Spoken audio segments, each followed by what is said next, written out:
Assalamualaikum warahmatullahi wabarakatuh. Halo semuanya, terima kasih sudah mengklik video ini.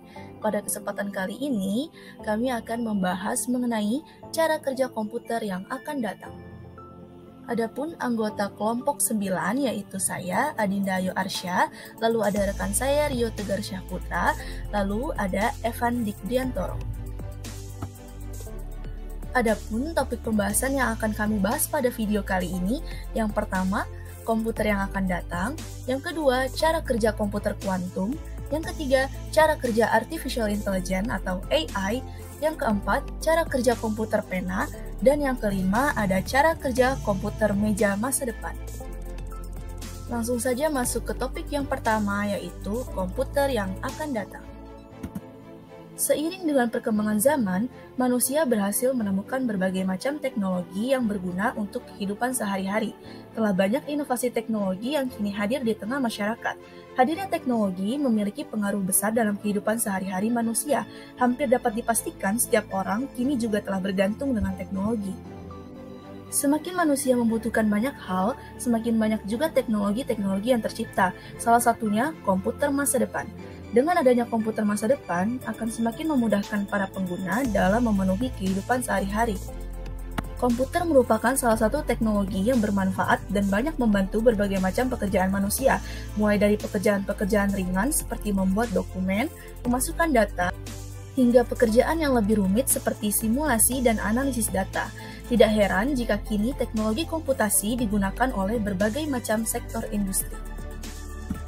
Beberapa perusahaan teknologi seperti IBM dan Intel berlomba-lomba mengembangkan komputer yang lebih canggih, salah satunya komputer kuantum. Perangkat ini dinilai mampu menyempurnakan superkomputer yang memiliki kecepatan tinggi.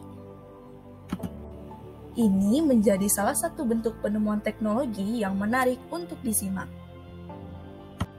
Pertama, cara kerja komputer kuantum. Sejarah ditemukannya komputer kuantum. Konsep awal tentang komputer yang beroperasi berdasarkan teori kuantum pertama kali diajukan oleh fisikawan legendaris Amerika, Richard Feynman, pada tahun 1980-an. Feynman menyadari komputer klasik tidaklah efisien ketika dipakai untuk mensimulasikan dinamika sistem kuantum. Hal ini menyiratkan pula bahwa ketika komputer konvensional dipakai untuk melakukan simulasi dalam bidang seperti kimia kuantum, fisika material terkondensasi, atau desain obat-obatan, dibutuhkan kekuatan komputasi yang sangat besar. Richard Feynman mengajukan hipotesis jika sebuah komputer generasi baru yang beroperasi berdasarkan fisika kuantum akan bekerja secara lebih efisien dibandingkan dengan komputer klasik. Hipotesis Feynman saat itu belum dapat dibuktikan sendiri, namun hal ini telah membukakan pintu untuk eksplorasi potensi kemampuan komputer yang berdasarkan prinsip-prinsip teori kuantum. Komputer kuantum. Komputer kuantum adalah alat untuk memproses informasi dengan prinsip mekanika kuantum, yang mana komputasi ini memiliki sifat yang berbeda dari komputasi klasik. Selain itu, komputer masa depan ini menggunakan sistem kuantum seperti ion, foton, atom, dan elektron. Komputer kuantum juga berperilaku sesuai hukum mekanika kuantum, yaitu menggunakan konsep superposisi, pengukuran probabilistik, dan keterikatan kuantum. Komputer kuantum adalah jenis teknologi komputer yang melakukan pemrosesan informasi menggunakan bit kuantum atau qubit. Sistem qubit ini memungkinkan penggunaan transistor bernilai 1 atau 0 secara bersamaan. Berbeda dengan komputer klasik atau komputer pada umumnya yang hanya bisa menggunakan satu transistor saja, yaitu 1 atau 0. Komputer kuantum dapat menjalankan pekerjaan yang lebih rumit, seperti simulasi dan analisis data, menguji penemuan obat kimia, hingga berbagai urusan di segala bidang, baik itu keuangan, militer, intelijen, desain ruang angkasa, fusi nuklir, desain polimer, pembelajaran mesin dan kecerdasan buatan, hingga pencarian big data dan manufaktur digital. Berikut beberapa keunggulan komputer kuantum. Yang pertama, komputer kuantum memiliki kemampuan akses yang lebih cepat dibandingkan komputer klasik maupun superkomputer. Yang kedua, komputer kuantum dapat melakukan perhitungan sulit dalam waktu 200 detik, sedangkan komputer tercepat di dunia membutuhkan waktu hingga 10.000 tahun untuk memecahkan hitungan tersebut. Yang ketiga, meskipun memiliki kecepatan yang lebih tinggi, namun komputer kuantum mengonsumsi energi yang jauh lebih rendah. Meskipun mempunyai beberapa keunggulan dibanding komputer klasik atau jenis komputer lainnya, namun untuk membangun komputer kuantum ini masih membutuhkan biaya yang sangat mahal. Sejauh ini, hanya perusahaan besar di dunia yang mampu menggunakan teknologi ini sebagai investasi yang mendukung kinerja di berbagai bidang. Komputer kuantum secara nyata dan fisik yang layaknya komputer konvensional memang belum benar-benar hadir di hadapan kita, tetapi para fisikawan optimis dengan algoritma kuantum yang sudah mapan disertai perkembangan peralatan eksperimen. Mudah-mudahan, komputer kuantum komersial bisa segera kita nikmati. Faktanya, saat ini bahkan sudah ada perusahaan yang bernama D-Wave yang mulai mengomersialkan desain komputer kuantum dan algoritma kuantum. Selain itu, ada Alibaba, Google, dan Microsoft yang secara independen masuk investasi serta riset ke arah komersialisasi komputer kuantum. Oke, selanjutnya kita masuk ke bahasan yang selanjutnya, yaitu cara kerja artificial intelligence. Sebelum itu, apa sih pengertian dan definisi dari cara kerja artificial intelligence itu sendiri? Definisi artificial intelligence sendiri sebenarnya sangat luas. AI sendiri merupakan suatu kecerdasan buatan yang dirancang dan dikembangkan oleh manusia. Seperti kecerdasan pada manusia, AI pun mampu berpikir dan bertindak secara rasional. Teknologi AI tercanggih bahkan memungkinkan sistemnya untuk bergerak mirip sekali dengan manusia. Dengan kecerdasan yang dimilikinya, AI dapat mengerjakan tugas dengan pintar tanpa harus mendapatkan perintah yang eksplisit.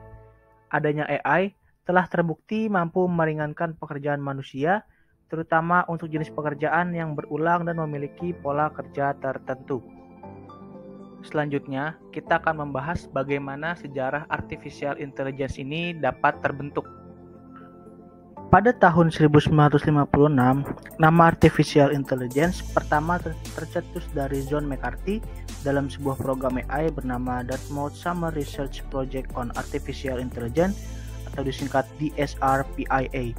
Namun sayangnya proyek ini tidak berjalan semulus rencana awal karena kurangnya komitmen dari para peneliti yang terlibat. Pengembangan AI saat itu cenderung lambat, tetapi proyek inilah yang memulai peluang AI hingga bisa berkembang seperti saat ini.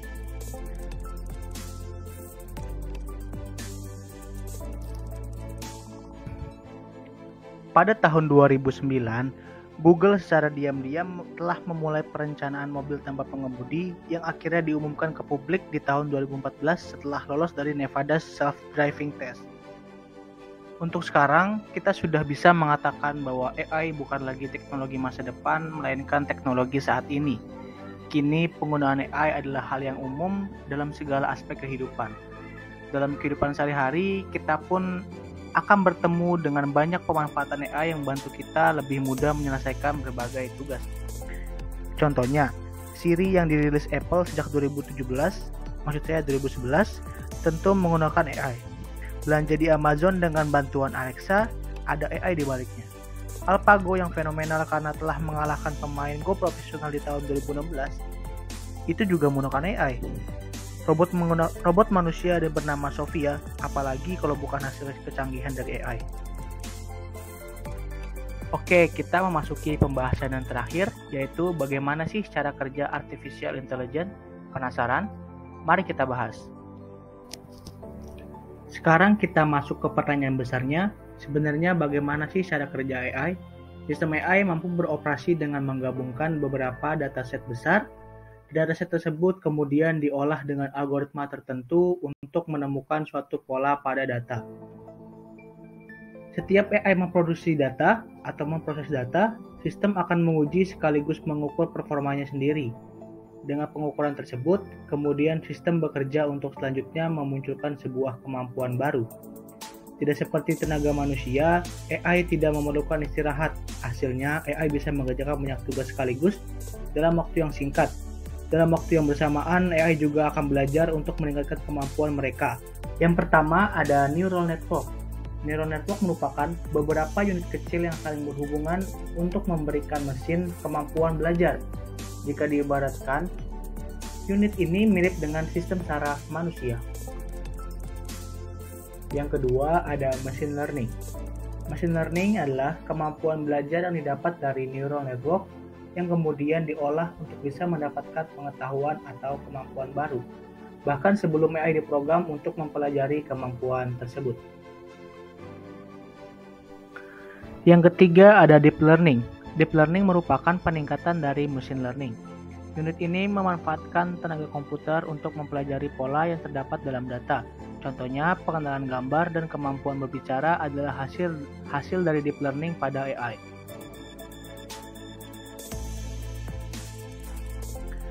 Yang terakhir ada cognitive computing. Cognitive computing adalah unit yang memungkinkan AI untuk bisa memiliki sistem kognisi mirip dengan manusia. Kegunaan utama unit ini adalah untuk memproses perintah manusia melalui interpretasi terhadap ucapan dan juga gambar. Nah, sekarang kita akan masuk ke pembahasan tentang komputer pena. Seperti inilah gambar dari model komputer pena tersebut. Komputer di masa depan nanti mungkin tidak memerlukan lagi keyboard, mouse, monitor, CPU seperti sekarang. Cukup sebuah pena yang bisa dibawa kemana-mana, bila ingin digunakan tinggal aktifkan dan siap langsung digunakan. Nah, sekarang kita akan bahas cara kerja dari komputer pena. Komputer pena ini menggunakan teknologi inframerah yang menerima sinyal dan diarahkan pada suatu tempat, sehingga menghasilkan gambar keyboard maupun monitor. PISM terhubung antara satu sama lain dengan teknologi wireless yang berdekatan.